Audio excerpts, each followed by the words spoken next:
¿Estás de acuerdo con la renta básica para los artistas y creadores culturales? No. Estoy de acuerdo con la renta básica para todos. Y eso va a tener que ser tema de un vídeo de los martes, de un vídeo temático dentro de muy poco tiempo, porque hay que hablar por qué el ingreso mínimo, la renta mínima de la dignidad, como le llamo yo, es una posibilidad real y se puede erigir fácilmente como un derecho humano.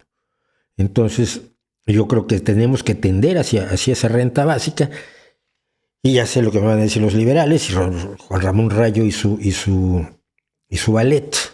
Van a decir, claro, cuando a la gente le das dinero, entonces ya no trabaja. No es cierto. Los estudios demuestran que no es cierto.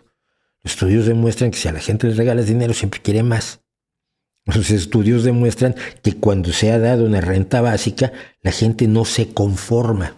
Porque la gente como Rayo cree que solo los emprendedores ainrandísticos tienen ambiciones y la gente en general es vaga y si les das allí 3 cositas, ya están contentos. Y no es cierto, la mayoría de la gente quiere vivir mejor, por bien que esté viviendo.